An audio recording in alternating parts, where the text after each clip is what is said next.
Laodiceia e o perigo da mornidão espiritual. Saudações de paz, quero deixar uma palavra de Deus ao teu coração, que se encontra no livro do Apocalipse, capítulo de número 3, versículo 15 e também o 16. Eu sei as tuas obras, que nem és frio nem quente, tomara que foras frio ou quente.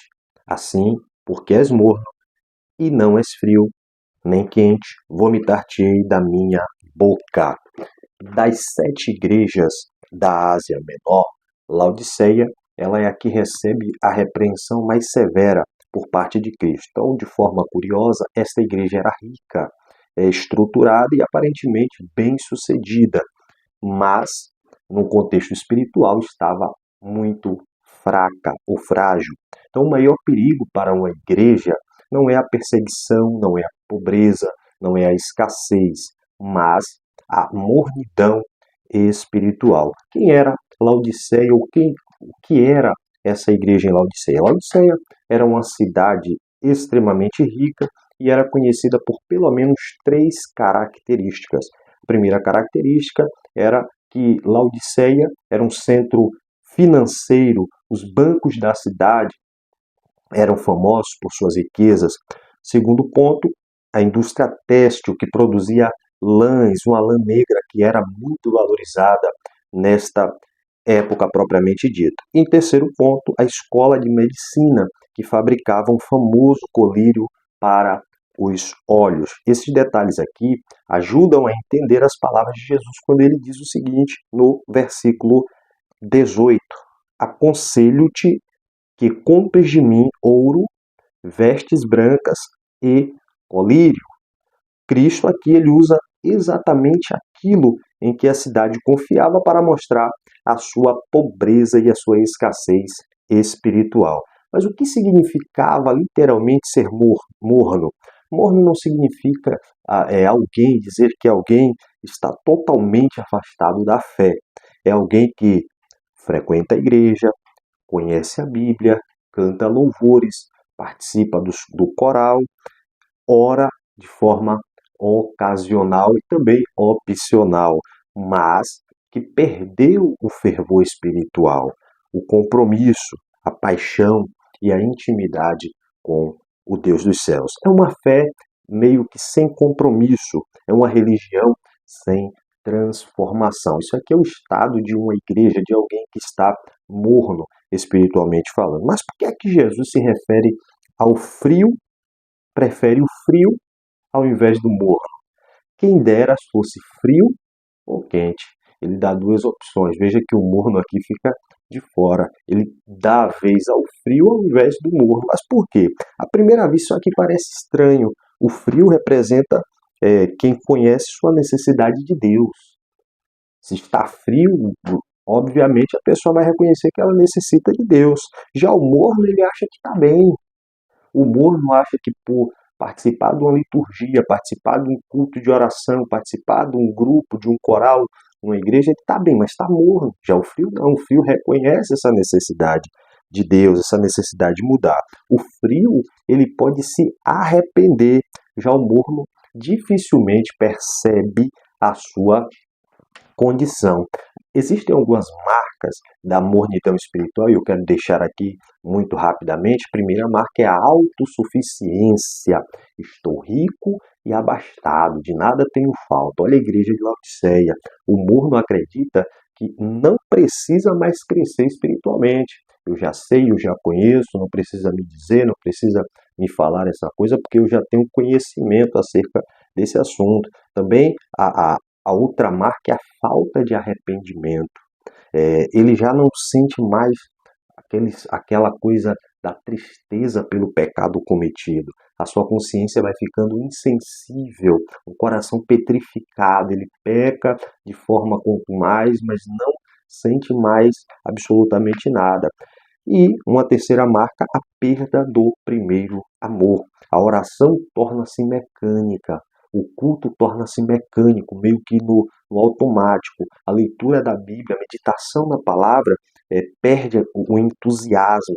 E evangelizar deixa de ser a prioridade. Uma igreja que está morna, um crente, um servo de Deus está morno, ele não tem mais prazer nessas coisas, ele já não dá prioridade à questão do evangelismo, do pregar, do anunciar a palavra de Deus.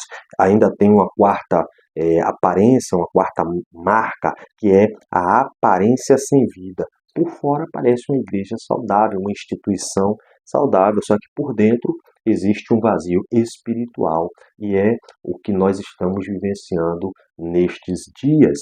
Muitos templos luxuosos, muitas igrejas aparentemente bonitas por fora, mas por dentro sem a presença de Deus, um vazio espiritual terrível. O diagnóstico de Jesus para aquela igreja, Cristo descreve 5 características: miserável, digno de compaixão, pobre, cego e nu.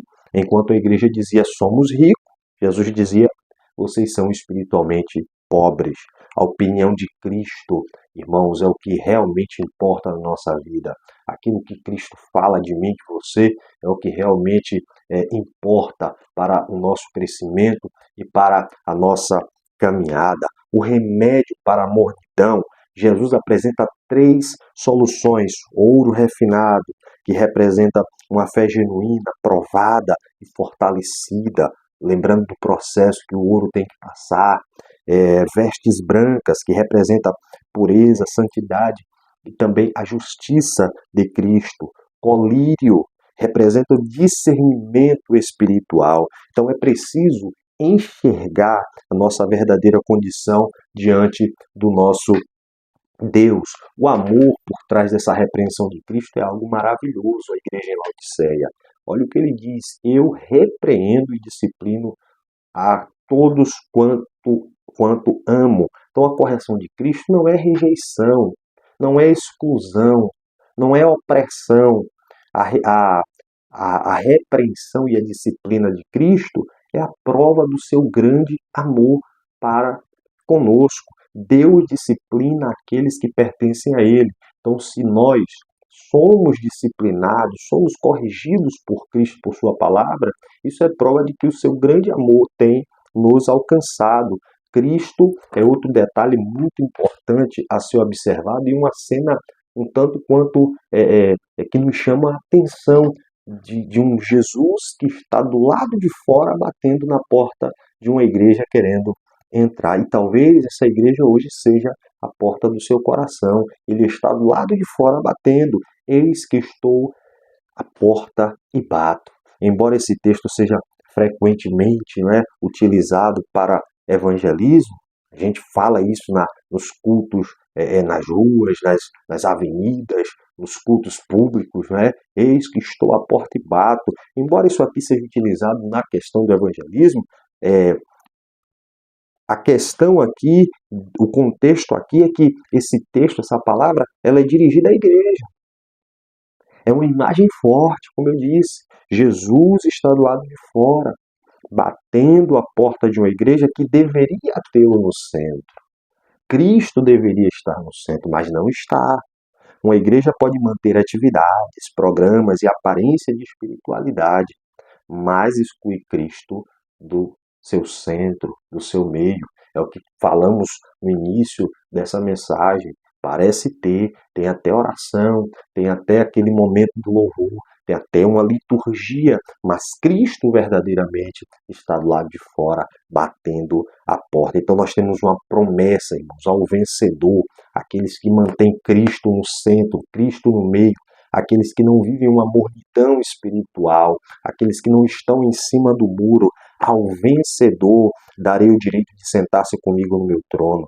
Quem vencer a mornidão recebe comunhão eterna e também participa da vitória de Cristo na cruz do Calvário. E aqui nós temos algumas aplicações. Examine seu coração com sinceridade. Não confunda a atividade religiosa com vida espiritual, costumes, rituais, cerimônias. Não confunda essas coisas com intimidade com Deus. Cultive uma vida constante de oração e meditação na palavra. Arrependa-se rapidamente. Você que não conhece a Cristo, se entregue para Ele.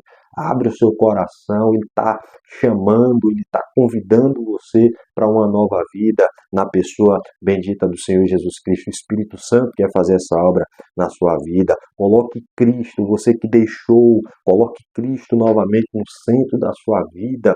Não seja Laodiceia, mas traga Ele de volta para dentro, para o meio. Então essa mensagem, concluindo, a igreja em Laodiceia, ela continua muito atual nos nossos dias, em uma época de conforto, distrações, religiosidade superficial. O chamado de Cristo, ele permanece na nossa vida. Abandonar a mornidão e viver uma fé fervorosa, dependente de Deus. Ore pedindo para Deus e revele que Ele mostre qual é a área da mornidão. Peça para Ele mostrar, revelar para você qual é a área da mornidão espiritual e renove o seu zelo, a santidade e o amor por Cristo e pelo Evangelho. Em Apocalipse 3:22, eu encerro com esse texto: quem tem ouvidos, ouça o que o Espírito diz às igrejas. Deus nos abençoe, aplique essa palavra ao nosso coração e que você possa compartilhar com alguém que precisa trazer a Cristo para o centro novamente. A paz do Senhor.